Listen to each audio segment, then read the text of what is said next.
У ліквідацыі наступстваў непагадзі, якая неаднаразова накрывала сталіцу ў апошнія дні, удзельнічалі 140 адзінак тэхнікі і больш за 200 чалавек асабовага складу МНС. Пра гэта распавёў кіраўнік менскіх ратавальнікаў Віталь Суша. Для того, чтобы это минимизировать, эта работа проводится ежедневно всеми службами. Если взять на примере Зеленстроя, то простое обследование каждого дерева, проверка его состояния и в случае необходимости подрезка, удаление дерева, если оно уже заболело и может подвергнуться падению. Са словаў Сушы, частка асабовага складу менскіх ратавальных службаў, а таксама курсанты навучальных установаў да гэтага часу застаюцца ў Магілёве. Там працягваюць ліквідоўваць наступствы ўрагану, што абрынуўся на горад яшчэ ў першай палове ліпеня. На сёння сіноптыкі зноўку прагназуюць моцныя залевы і навальніцы на Віцебшчыне і Магілёўшчыне. Беларусам пачалі выстаўляць рахункі на падатак за маёмасць за 2024 год. Сумы ўжо можна пабачыць у асабістых кабінетах на сайце Міністэрства падаткаў і збораў. Падаткаў за зямлю і транспарт яшчэ не разлічылі.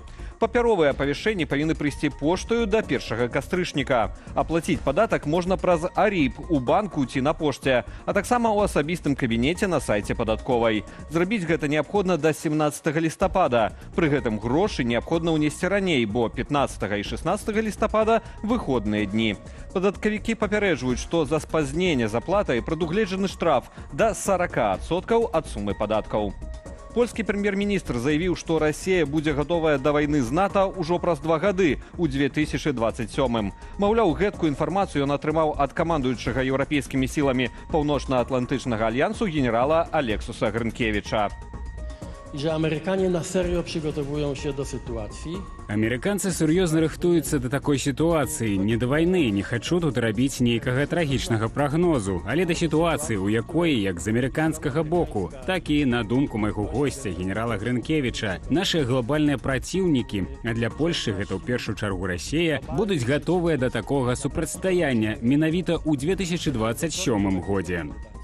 Кіраўнік польскага ўраду паабяцаў выкарыстаць гэты час, каб падрыхтавацца да канфлікту.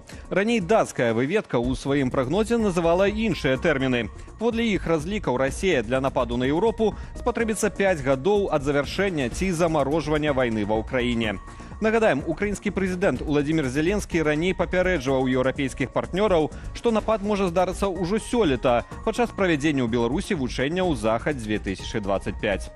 Улады Ізраілю аднавілі даставу гуманітарнай дапамогі ў сектар Газа. З самалётаў Цагалю ў анклаў скінулі 7 партыяў прадуктаў. Ізраільскае войска таксама паведаміла пра адкрыццё дадатковых бяспечных калідораў для даставы гуманітарных грузаў. А міжнародныя арганізацыі раней паведамлялі пра крытычную сітуацыю ў Газе з прычыны голаду. Некаторыя актывісты вінавацілі ўлады Ізраілю ў наўмысным пагаршэнні гуманітарнай сітуацыі ў палестынскім анклаве. Тыя, у сваю чаргу, заявлялі, гуманітарныя грузы, што паступаюць у Газу, папросту раскрадаюцца баевікамі групоўкі Хамас і не трапляюць да цывільных жыхароў. Папа Рымскі Леў XVI сустрэўся ў Ватыкане з дэлегацыяй расійскай праваслаўнай царквы. Узначальваў дэлегацыю кіраўнік аддзелу замежных сувязей РПЦ мітрапаліт Антоній. Агенцтва Reuters выказвае думку, што гэта магла быць спроба змягчэння адносінаў, якія сапсаваліся пасля пачатку паўнамаштабнай вайны ва ўкраіне. Прэсавая служба святога пасаду падрабязнасцяў размовы не раскрывае. А вось паводле інфармацыі расійскіх СМІ, на сустрэчы мітрапаліт Антоній расказваў папу Рымскаму пра ганенні, якія нібыта зазнае РПЦ ва ўкраіне. Гэта першая сустрэча новага кіраўніка каталіцкага касцёлу з высокімі прадстаўнікамі маскоўскага патрыярхату. У пачатку чэрвеня Леў XVI правёў тэлефонную размову з Пуціным, падчас якой заклікаў да міру ва ўкраіне. Беларускі пашпарт станам на сярэдзіну гэтага года стаўся 62-м паводле магчымасці бязвізага ўезду. Для свабоднага наведвання нашым суграмадзянам даступна 81 краіна. Рэйтынг склала кампанія Henley & Partners на падставе звестак Міжнароднай асацыяцыі паветранага транспарту. Наймацнейшым пашпартам застаецца сінгапурскі дакумент. Далей ідуць Японія і Паўднёвая Карэя. Для іх грамадзянаў адкрытыя больш за 190 краінаў свету.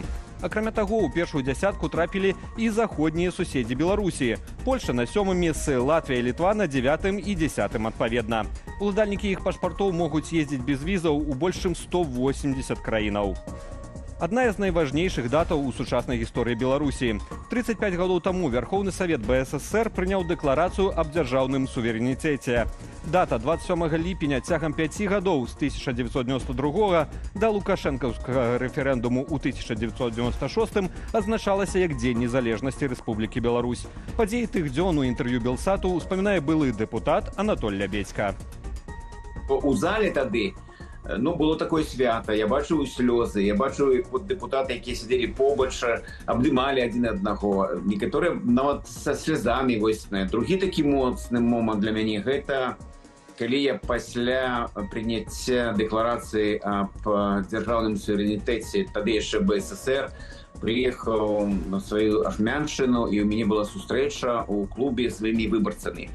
Поўная заля, і зноў жа вельмі такія моцныя эмоцыі. Людзі тады хацелі пераменаў. І людзі гэтыя перамены звязвалі менавіта з тым, што Беларусь незалежная краіна.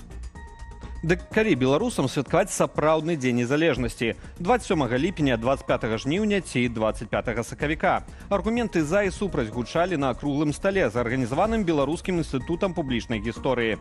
Падрабязнасці ў матэрыяле Ганны Ганчар на нашай старонцы belsat.eu.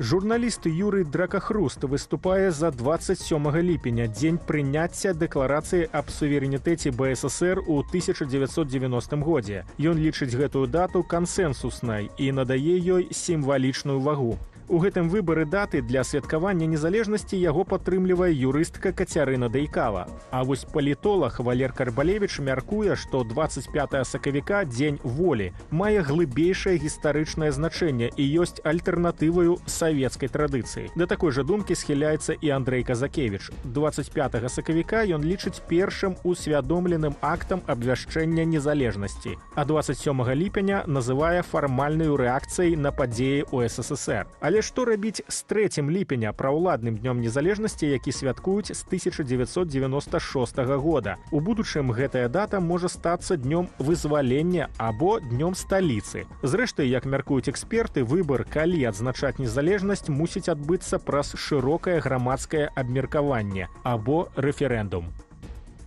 Беларусь, якой няма. У соцсетках шырыцца відэа з фэйкавымі турыстычнымі славутасцямі Менску і яго ваколіцаў. Выглядае сапраўды прывабна. Шкада, што гэта ўсяго толькі праца штучнага інтэлекту. Пабачыць Менск з віртуальнай рэчаіснасці прапаную проста цяпер у нашым эфіры, а таксама ў тэлеграм-канале Белсату.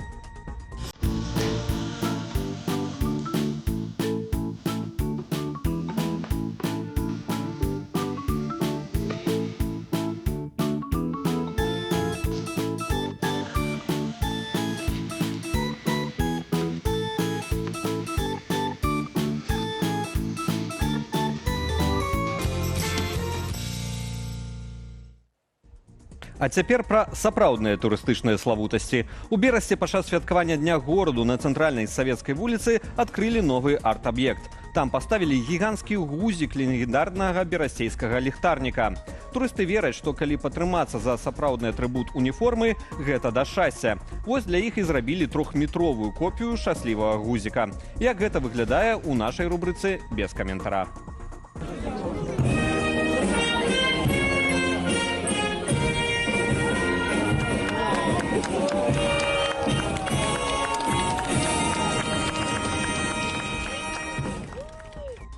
І гэта ўся інфармацыя ў нашым выданні. Каб заставацца ў курсе падзеяў, чытайце Белсат у тэлеграме. Яго QR-код цяпер на вашых экранах. А таксама падпісвайцеся на нашы акаунты ў іншых сацыяльных сетках.